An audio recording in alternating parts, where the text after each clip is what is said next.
अस्सलाम वालेकुम friends welcome to fans kitchen इनकी நம்ம அரிசி ஊற வச்சி வெள்ளை பாகு எடுத்து அதிக டைம் கொடுத்து கஷ்டப்படாம நம்ம ஹெல்தியான கேரளா ஸ்பெஷல் கலத்தப்போ ஈஸியா எப்படி செய்யறதுன்னு பார்க்கலாம் வீடியோ ஸ்கிப் பண்ணாம நான் சொல்லக்கூடிய டிப்ஸ் ஃபுல்லா கரெக்ட்டா ஃபாலோ பண்ணா நீங்களும் பெர்ஃபெக்ட்டா செஞ்சிடலாம் நான் ஒரு கப் அரிசி மாவு எடுத்துர்க்கேன் நீங்க வீட்ல வச்சிருக்க கூடிய அந்த இடியாப்ப மாவு எடுத்துக்கிட்டாலும் பரவாயில்லை இல்லனா கடையில விற்க கூடிய அந்த எந்த அரிசி மாவு இருந்தாலும் நீங்க எடுத்துக்கங்க இப்போ இதுல நான் ஒரு கப் அரிசி மாவு ஒரு மிக்ஸி ஜார்ல சேர்த்துக்கிறேன் இதுல ஒரு 1/4 கப் நான் தேங்காவுடைய பின்னாடி இருக்கக்கூடிய பிரவுன் பார்ட் எடுத்துட்டு ஒயிட் பார்ட் மட்டும் நான் ஒரு 1/4 கப் தேங்காய் சேர்த்துக்கிறேன்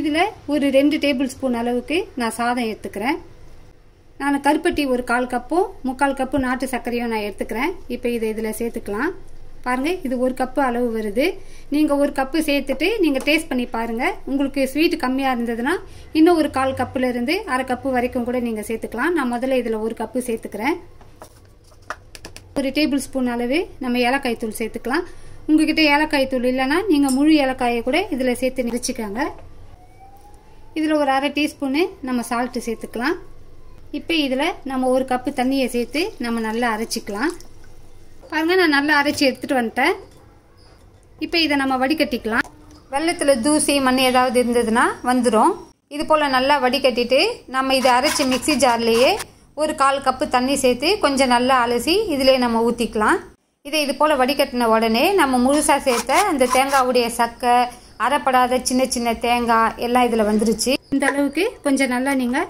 தண்ணியாக செஞ்சுக்கோங்க இப்போ ஸ்டவ் ஆன் பண்ணி ஒரு கடாய் வச்சுருக்கேன் கொஞ்சம் நல்ல குழியாக இருக்கக்கூடிய கடாயாக நீங்கள் வச்சுக்கோங்க ஒரு டேபிள் ஸ்பூனு நம்ம நெய் சேர்த்துக்கலாம் இதில் நான் ஒரு 1/2 கப்பு தேங்காய் நான் சின்ன சின்ன பல்லா பின்னாடி இருக்கக்கூடிய ப்ரௌன் பார்ட் எடுத்துகிட்டு நான் கட் பண்ணி வச்சுருக்கேன் இதில் பொடிசாக நான் முந்திரி பருப்பு கட் பண்ணி வச்சுருக்கேன் இந்த முந்திரி பருப்பு உங்களுக்கு ஆப்ஷனல் தான் இது நீங்கள் சாப்பிடும்போது வாயில் அகப்படும் போது இன்னும் நல்லா டேஸ்ட்டாக சூப்பராக இருக்கும் இது உங்களுக்கு விருப்பப்பட்டால் சேர்த்துக்கோங்க இல்லைனா நீங்கள் இந்த முந்திரி பருப்பை ஸ்கிப் பண்ணிக்கோங்க அங்கே நெய் நல்லா சூடாயிடுச்சு இப்போ இந்த தேங்காவை இதில் சேர்த்துக்கலாம் இந்த தேங்காவை கொஞ்சம் நல்லா நம்ம வதக்கிக்கலாம் நீங்கள் ஸ்டவ்வை ஸ்லோவில் வச்சு இந்த அளவுக்கு கருகாமல் கொஞ்சம் நல்லா ப்ரௌன் கலராக வதக்கி எடுத்துக்கோங்க இப்போ இதை ஒரு பவுலில் வச்சு இதில் நம்ம முந்திரி பருப்பு வறுத்துக்கலாம் முந்திரி பருப்பு நல்லா வறுபட்டுச்சு இப்போ இதே எடுத்து நம்ம ஒரு பவுலில் வச்சுக்கலாம் இப்போ இந்த மாவுக்கு நம்ம இது போல் ஒரு நல்ல பெரிய குழிக்கரண்டியாக நம்ம எடுத்துக்கலாம் இப்போ இந்த மாவில் நம்ம வறுத்து வச்சுருக்கக்கூடிய இந்த தேங்காயில் நம்ம பாதி தேங்காய் நம்ம சேர்த்துக்கலாம் கொஞ்சமாக நம்ம மேலே டெக்கரேஷனுக்காக நம்ம வச்சுக்கலாம் இதில் அதே மாதிரி நம்ம பாதி முந்திரி பருப்பு சேர்த்துக்கலாம் கொஞ்சமாக நம்ம மேலே வைக்கிறதுக்கு வச்சுக்கலாம் இப்போ இது எல்லாத்தையும் சேர்த்து கொஞ்சம் நல்லா நம்ம மிக்ஸ் பண்ணி விடலாம் மாவு இந்த அளவுக்கு நல்லா தண்ணியாக இருக்குது ஒரு 1/4 டீஸ்பூனு நான் ஆப்ப சோடா சேர்த்துக்கிறேன் இது எல்லாத்தையும் சேர்த்து கொஞ்சம் நல்லா நம்ம மிக்ஸ் பண்ணி விடலாம் நீங்கள் டேஸ்ட் பண்ணி பாருங்கள் உங்களுக்கு இனிப்பு டேஸ்ட்டு கம்மியாக இருந்ததுன்னா இன்னும் கொஞ்சம் நாட்டு சர்க்கரை கூட நீங்கள் இதில் சேர்த்துக்கலாம் எனக்கு இதில் கொஞ்சம் டேஸ்ட்டு கம்மியாக இருக்குது அதனால் நான் இதில் ஒரு 2 டேபிள் ஸ்பூனு நான் நாட்டு சர்க்கரை சேர்த்துக்கிறேன் உங்களுக்கு நார்மலான இனிப்பு போதும்னா 1/4 கப்பு கருப்பட்டியோ இல்லைன்னா நாட்டு சர்க்கரையோ சேர்த்துக்கோங்க நல்ல இனிப்பு வேணும் அப்படின்னா நீங்கள் 1/2 கப்பு சேர்த்துக்கோங்க இப்போ இதில் இன்னும் கொஞ்சம் நம்ம நெய் சேர்த்துக்கலாம் இப்போ இந்த மாவை கொஞ்சம் நல்லா நம்ம மிக்ஸ் பண்ணி விட்டுட்டு நீங்கள் ஒரு குழி கரண்டி அளவு மாவு எடுத்து இதில் ஊற்றிக்கோங்க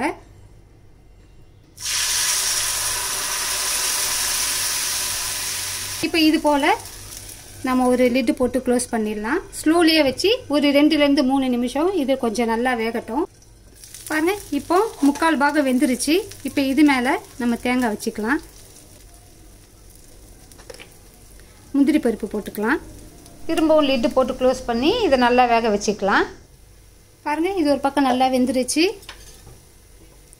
இந்த கார்னர் சைடு ஃபுல்லாக நம்ம எடுத்து விட்டு தோசை கரண்டியை அடியில் விட்டு இது போல் நல்லா சென்டராக வச்சு கொஞ்சம் கடாயை சாய்ச்ச மாதிரி வச்சு நீங்கள் திருப்பி விட்டீங்கன்னா இது பர்ஃபெக்டாக இது போல் பிஞ்சு போகாமல் வந்துடும் இந்த சைடும் கொஞ்சம் நெய் வேணும்னா கூட நீங்கள் நெய் விட்டுக்கலாம் உங்களுக்கு எவ்வளோ நெய்யோ அல்லது ஆயிலோ தேவையோ அந்த அளவுக்கு நெய்யோ ஆயிலோ சேர்த்துக்கோங்க இப்போ இந்த பக்கமும் நல்லா வெந்துருச்சு இது எடுக்கும் போதும் கரண்டியை அடியில் விட்டு நல்லா சென்டராக கொடுத்து கடாயை கொஞ்சம் சாய்ச்ச மாதிரி வச்சு இது போல் எடுத்தீங்கன்னா மாஷாலா உங்களுக்கு இந்த கலத்தப்போ நல்லா சூப்பராக பர்ஃபெக்டாக வந்துடும் எல்லா சைடும் நல்லா கோல்டன் ப்ரௌன் கலர் அளவுக்கு நல்லா வெந்துருச்சு உங்களுக்கு நெய் வேணும்னா நெய் கூட சேர்த்துக்கலாம் இல்லைனா ஆயில் வேணும்னா ஆயில் கூட சேர்த்துக்கலாம் இல்லை ரெண்டுமே நீங்கள் மிக்ஸ் பண்ணி கூட நீங்கள் சேர்த்துக்கலாம் இது கொஞ்சம் நல்லா நம்ம மிக்ஸ் பண்ணி விட்டுக்கலாம் பாருங்க இந்த அளவுக்கு நல்லா நமக்கு ரவை தோசை ஊத்துற பதத்துக்கு நல்லா தண்ணியா இருக்கு.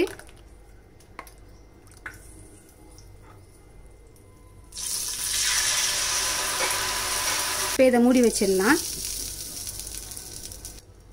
இது முக்கால் பாகம் வெந்த பிறகு நம்ம மேலே இந்த தேங்காவையும் இந்த முந்திரி பருப்பையும் நம்ம போட்டுக்கலாம். இல்லைன்னா நமக்கு உள்ளே போயிடும். இது போல் சேர்க்கும்போது நமக்கு மேலேயே கொஞ்சம் நல்லா தெரியும். இது போல் ஒரு பெரிய குழிக்கரண்டியில் நம்ம ஊற்றினோம்னா இது மொத்தமாக வேகிறதுக்கு ஒரு 5 நிமிஷம் ஆகும். இது நீங்கள் ஸ்லோவில் வச்சு தான் வேக வைக்கணும். இது இந்த சைடு ஒரு 3 நிமிஷமும் அந்த சைடு ஒரு 2 நிமிஷமும் ஆகும். லிட்டு போட்டு க்ளோஸ் பண்ணிவிட்டு இது இன்னொரு சைடு வெந்த பிறகு திருப்பி விடலாம். பாருங்கள் இது ஒரு பக்கம் நல்லா வெந்துருச்சு. இப்போ இதை நம்ம திருப்பி விட்டுக்கலாம். நாம் எந்த டிஷ்ஷு செஞ்சாலும் நம்ம எதிர்பார்க்கறது போல் பர்ஃபெக்டாக வரணும் அப்படின்னா அதுக்குரிய பொறுமையும் நம்ம டைமும் கொடுத்தா தான் நம்ம எதிர்பார்க்கறத விட நம்ம செய்கிற டிஷ்ஷு நல்லா பர்ஃபெக்டாக சூப்பராக வரும். அதனால தான் கொஞ்சம் கூட கருகாமல் 2 சைடும் நல்லா வெந்து நமக்கு இது பர்ஃபெக்டாக வந்திருக்கு. இதுக்கு குறைவான டைம் கொடுத்தீங்கன்னா இது வேகாமல் பிஞ்சு போயிடும். இந்த அளவுக்கு நல்லா முருகலாக நல்ல கோல்டன் ப்ரௌன் கலராக வராது. அதிகமாக டைம் கொடுத்தீங்கன்னா இது கரிஞ்சு போகிறதுக்கோ சான்ஸ் இருக்குது. நீங்கள் ஒன்று ஊற்றும் போதே நீங்கள் ஊற்றுற சைஸுக்கு அது எந்த அளவுக்கு வேகும் அப்படின்றது உங்களுக்கு தெரிஞ்சிடும். அதனால் நீங்கள் ஊற்றுற சைஸுக்கு ஏற்ப டைம் வச்சு இது போல் பெர்ஃபெக்டாக செஞ்சுக்கோங்க. இதை ஒருத்தர் ஒன்று சாப்பிட்டிங்கனாவே உங்களுக்கு வயிறே ஃபுல்ஃபில் ஆகிடும். இப்போ இதே போல் நம்ம வச்சுருக்கிற எல்லா மாவுலையும் நம்ம செஞ்சு எடுத்துக்கலாம். அல்ஹம்துலில்லாஹ் ஒரு கப்பு பச்சரிசி மாவை வச்சு நம்ம எவ்வளோ ஈஸியாக கேரளா ஸ்பெஷல் கலத்தப்பை செஞ்சிட்டோம். எல்லாரும் இந்த கலத்தப்பை செய்கிறதுக்கு அரிசி ஊற வச்சு வெள்ளைப்பாகுலாம் எடுத்து அதிக டைம் கொடுத்து கஷ்டப்பட்டு செய்வாங்க. ஆனால் நான் உங்களுக்கு ஈஸியாக செஞ்சு காண்பிக்கணும் அப்படின்றதுக்காக நான் வீட்டில் இருக்கக்கூடிய பச்சரிசி மாவையே வச்சு வெள்ளைப்பாகு எடுக்காமல் நாட்டு சர்க்கரையை நான் யூஸ் பண்ணி ஈஸியாக செஞ்சு காண்பித்தேன். அதே போல் நான் சேர்த்தா மாதிரி நாட்டு சர்க்கரை கருப்பட்டி ரெண்டுமே சேர்க்கணுமா அப்படின்னா இல்லை. நான் கொஞ்சம் கலருக்காக ரெண்டுமே சேர்த்து நான் மிக்ஸ் பண்ணி செஞ்சேன். நீங்கள் வெறும் நாட்டு சர்க்கரையை யூஸ் பண்ணி கூட செய்யலாம். இல்லைனா கருப்பட்டியே நீங்கள் யூஸ் பண்ணி கூட செய்யலாம்.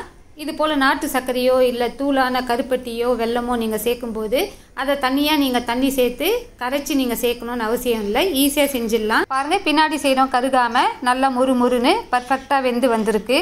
இதில் நம்ம முந்திரி தேங்காய் எல்லாம் சேர்த்து செஞ்சுருக்கிறதுனால அவ்வளோ டேஸ்ட்டாக சூப்பராக இருக்கும். நீங்கள் கண்டிப்பாக இதை ஒரு தடவை நீங்கள் செஞ்சு பாருங்கள். இது செய்கிறதும் ரொம்ப ரொம்ப ஈஸி தான். சமைக்க தெரியாதவங்க பிகினர்ஸ் கூட இதை ஈஸியாக செஞ்சிடலாம். என்னுடைய இந்த வீடியோ உங்களுக்கு யூஸ்ஃபுல்லாக இருந்ததுன்னா லைக் பண்ணுங்கள், கமெண்ட் பண்ணுங்கள், உங்களோட ஃப்ரெண்ட்ஸ் அண்ட் ரிலேட்டிவ்ஸ்க்கு ஷேர் பண்ணுங்கள். இது போல் யூஸ்ஃபுல் ரெசிபிஸ் வீடியோஸ்க்கு என்னோட சேனலை சப்ஸ்கிரைப் பண்ணுங்கள். இன்ஷால்லா நெக்ஸ்ட் வீடியோவில் நான் உங்களை மீட் பண்ணுறேன். அஸ்ஸலாமு அலைக்கும். தேங்க்யூ.